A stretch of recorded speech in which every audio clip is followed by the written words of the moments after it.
Hello graduate students and welcome to NAU and your first day of class and student orientation. My name is Allie Weiderman and I am your designated school official here at the Rouge Graduate Center. Today I just wanted to talk with you about how you can maintain your status as a student and maintain your status, your F1 status, in order to stay in the United States. As you may be familiar with, we have this student responsibility checklist. This was mailed to you on a number of occasions, and if you could get this out right now, I'm going to go over it in greater detail with you. You may pause the video and resume when you're ready.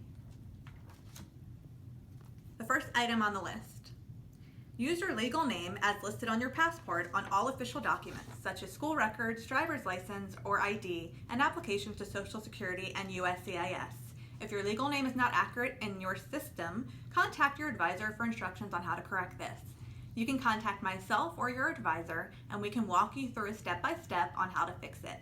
If the name on the I-20 does not match the name in our system, please contact us to correct this. Item 2. You must be registered in a minimum of 9 credit hours if enrolled in the master's program by the official start date of each term and remain enrolled in the directed full course every term. This means in order to be in status, you must be enrolled in 2 classes every term. There are only 3 exceptions to this. 1. If you get prior approval to drop below full course load for academic difficulty. 2. If you have a medical reason with documentation, we can drop you below full course load. And 3, if you are in your final term as a student. Please note that you are only authorized to drop below for 1 term and 1 term only. If you fall below the directed full course load, you must apply for reinstatement before being allowed further enrollment at NAU. You must check with myself and your advisor before dropping below full course load. This means if you're not active in your online classes, you may risk dropping below course load. You must make normal progress towards completing the course of study. A grade of W, which stands for withdrawal, does not count as maintaining your status. Repeated poor academic performance can result in school suspension, which will require reinstatement due to loss of F1 status. You must report any changes of phone number, address, major field of study, or any other information found on your SEVIS I-20 to your DSO within 10 days. This means if your phone number changes, if your address changes, if you change your degree plan, you need to let me know. Once I know this, I go back into the system and I update your SEVIS account. This then populates a new I-20, which I must sign and then send to you. Once it is received by you, you must sign it and scan a copy back. Please always hold on to the last one that you have received, as the other ones will no longer be valid each time I make an update. You must maintain a valid passport and SEVIS I-20 at all times. If you work on campus, you must be authorized by your DSO and the USCIS. If you're going to work off campus, you must be authorized by myself or USCIS. If you're employed on campus and fall out of status or complete your degree, you must stop working. Please note, if you work illegally, you may face deportation and you cannot be reinstated. Please see me regarding work authorization. You can work in 2 capacities. The first one is CPT and the other is OPT. CPT is when you're working while you're still a student. You must still be enrolled in 2 classes, but you can be authorized to work. In order to be authorized to work, you must get an offer letter from the company and give that to me. Please talk to me for further detail regarding what must be stated in the letter. OPT would be given after your studies are completed. If you're going to request OPT, you must request this 3 months before you complete your program, as it takes USCIS a very long time to approve your request. I can only give you approval for CPT. I cannot approve OPT. I can only request it on your behalf. Upon completion of your degree, you have 60 days from the last day of your classes to either transfer your account to another school, to leave the country, earn another degree, participate in OPT, or change to a different immigration status. Apply for a program extension if you cannot complete your degree by the ending date listed on your I-20. You must apply for a program extension 30 days before the expiration date.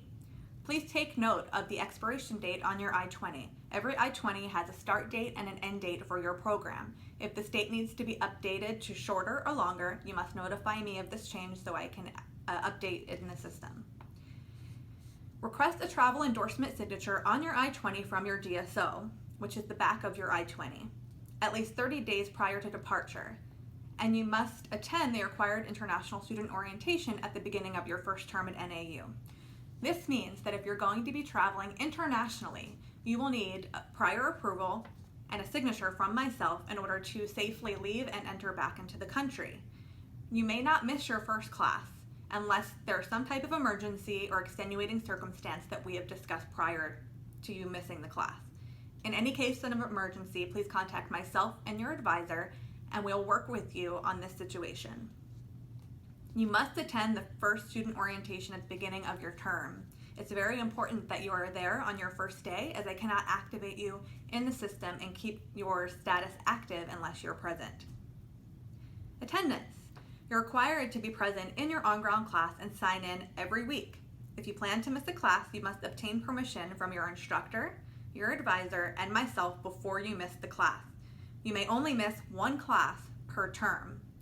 So if you are having car trouble, if you're sick, if you have a doctor's appointment, if it's a holiday, if you have a family emergency, whatever the reason may be, we'll work with you, but you need to let us know prior to being absent.